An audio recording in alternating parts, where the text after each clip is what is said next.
Bienvenidos a un nuevo episodio de Punto T. Mi nombre es Mariana Serrano y es un placer estar con ustedes. Antes de comenzar, me gustaría tomar un momento para agradecerles a todos los que ya han escuchado los primeros programas y ya se han suscrito o ya nos están siguiendo en las plataformas.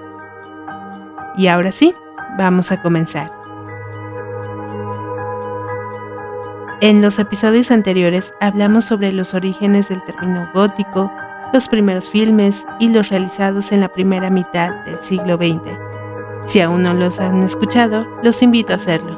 Recuerden que pueden escucharnos a través de YouTube, Spotify y ahora también a través de Google Podcast. Solamente búsquenos como Punto T. Recuerden que si les gusta nuestro contenido, no olviden suscribirse o seguirnos.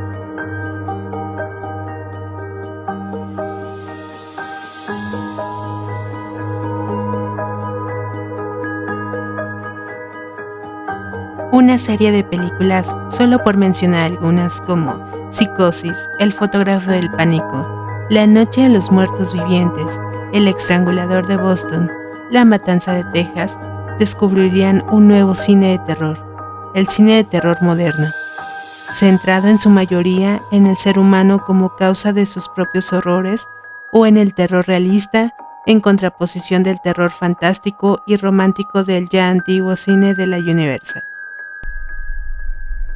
El terror gótico o fantástico frente al terror materialista y realista, ahí radicaba la gran diferencia entre el cine clásico y el cine moderno, que no solo era una novedad argumental, sino también, y sobre todo, una notable revolución estética. Sí, el cine de terror moderno ya nació en los albores de los años 60. Los primeros años de la década de los 60 se caracterizaron por un regreso al gótico más clásico. La máscara del demonio en 1960, Suspense 1961, La casa encantada en 1963 y La máscara de la muerte roja en 1964, con su revisión cormaniana de los clásicos de Poe, son buenos ejemplos. Alfred Hitchcock fue el único a la hora de coger esos viejos temas y darles un giro contemporáneo, como demuestran en Psicosis de 1960 y Los pájaros de 1963. Pero todo cambió en 1968, con La noche de los muertos vivientes, una caja de resonancia psicosocial que forjó al zombie moderno. Fue también una década de talentos indómitos, el Michael Reeves de Los brujos de 1967 y Witchfinder General 1968. El Roman Polanski de El baile de los vampiros en 1967 y La semilla del diablo en 1968, o el H.J. Lewis de Bloodfest en 1963, pistolazo de salida del gore y posibilitadora de delirios como The Ghastly Ones en 1968, obra del muy heterodoxo Andy Milligan.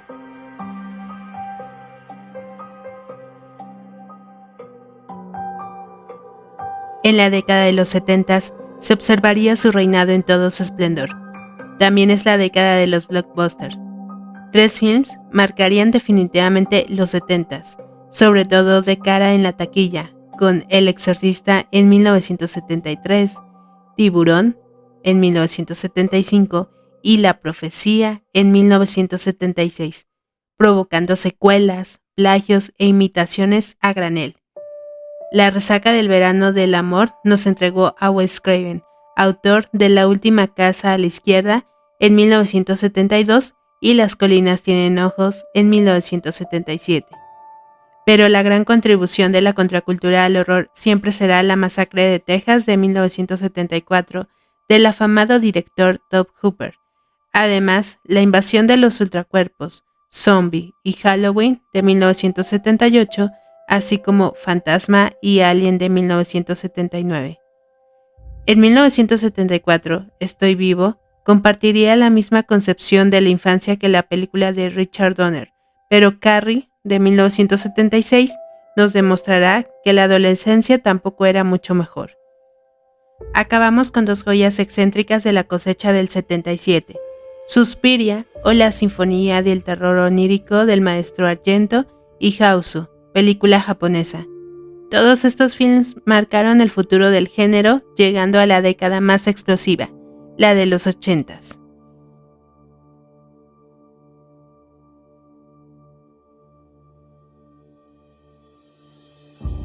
Stephen King y Stanley Kubrick nos dejaron El Resplandor, en 1980.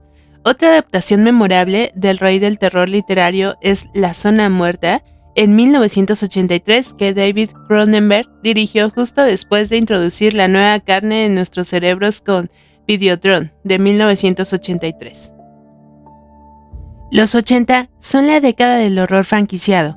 Todo empezó con La Noche de Halloween, en 1978, pero Viernes 13, en 1980, Pesadilla en el Elm Street, en 1984, y Hellraiser, en 1988, llenaron la siguiente década de secuelas. Y con Shock Theater y Famous Monster Filmland, los niños que crecieron con tamaños estímulos empezaron a estrenar sus homenajes a la serie B cincuentera en esta década, con La Cosa, de 1982, Noche de Miedo, de 1985, El Terror No Tiene Forma, de 1988, y también Poltergeist, en 1982, y por supuesto también Gremlins, de 1984, que acercaron al género a toda la familia.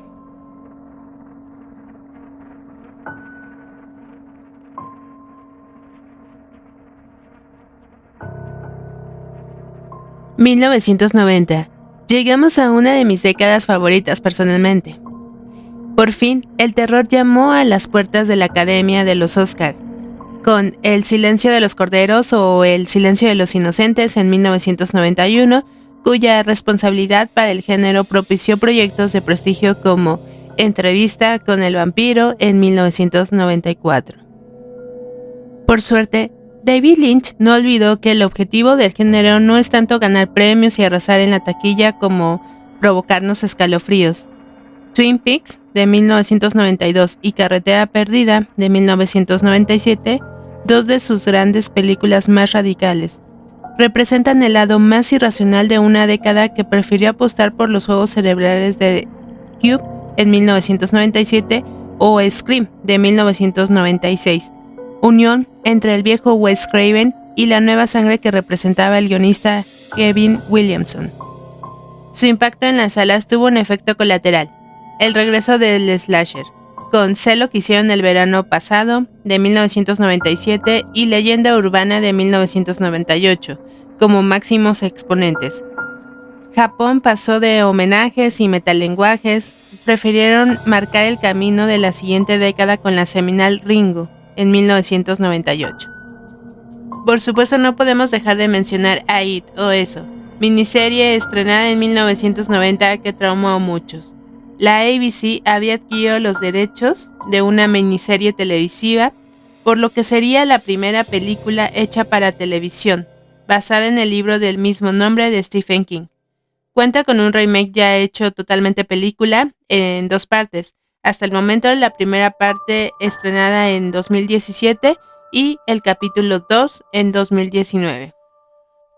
El horror japonés tiene un gran éxito con la película de The Ring o El Aro, de 1998, film de terror psicológico sobrenatural dirigida por Hideo Nakata.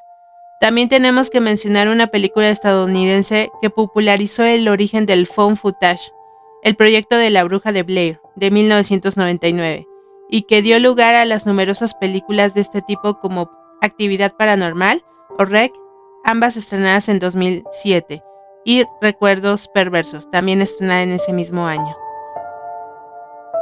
Y precisamente llegamos a los años 2000, otra tendencia muy de su tiempo, o por lo menos en la primera década, tenemos el torture porn, un síntoma de la guerra contra el terror, que nos dio obras como Saw, saga iniciada en 2004, Hostel o Wolf Creek, ambas en 2005. Por lo demás, fue una época de remakes y reciclajes. Los mejores ejemplos, las variaciones Borges, que supusieron Jason X en 2001 y Freddy contra Jason en 2003. También Hannibal de 2001, Amanecer de los Muertos en 2004, Las colinas tienen ojos en 2006 y el Halloween de Rob Zombie, 2007, que venía de volarnos la cabeza con Los Renegados del Diablo en 2005. El cine español, de mano de Amenábar, consiguió el éxito internacional con la película Los Otros, en 2001, película de terror psicológico e intriga protagonizada por Nicole Kidman y Fionnuala Flanagan. Española Mexicana fue también El Espinazo del Diablo en ese mismo año, de Guillermo del Toro, película ambientada en la posguerra civil española.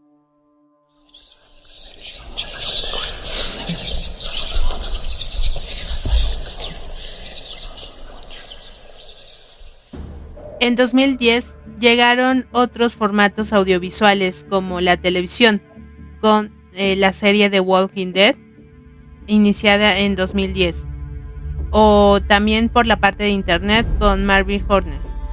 Comienza a llevarle verdadera ventaja al cine de terror como vehículo preferido para nuestras pesadillas. En cuanto a multisalas, nunca ha vivido tanto eclecticismo. Hay aproximaciones oscarizables a la desintegración mental como Cisne Negro en 2010, parodias góticas como Sombras Tenebrosas en 2012, espectáculos familiares como Guerra Mundial Z en 2013, slashers con discursos sociales como Tú eres el siguiente en 2013 o cuentos macabros como The Babadook en 2014. En general, existe la sensación de que el terror mainstream está un poco desconectado de propuestas subterráneas más interesantes, con un único gran nombre capaz de poner de acuerdo al incondicional y al recién llegado James Wan, responsable de Insidious en 2011, Insidious 2, y comenzaría el universo de los Warren oficialmente con El Conjuro en el 2013, a la que ha salido un spin-off titulado Annabelle en 2014 y La Monja en 2018. Hasta el momento llevamos 3 episodios llenos de historia, por supuesto bastante resumida, y en los próximos ya conoceremos a mayor profundidad cada género, directores y algunas de las películas que ya se mencionaron y que sabemos hoy en día son íconos, además de filmes contemporáneos y por supuesto obras de las últimas décadas. Déjenos en los comentarios de cuál película, director, género les gustaría que abordáramos. Además me gustaría que hiciéramos de un espacio en donde también puedan dejar sus recomendaciones personales y así podamos conocer mucho más películas. Fue un placer estar con ustedes en el momento en el que hayan elegido escuchar el episodio de Punto T. Mi nombre es Mariana Serrano y que tengan dulces y macabras pesadillas. Hasta la próxima.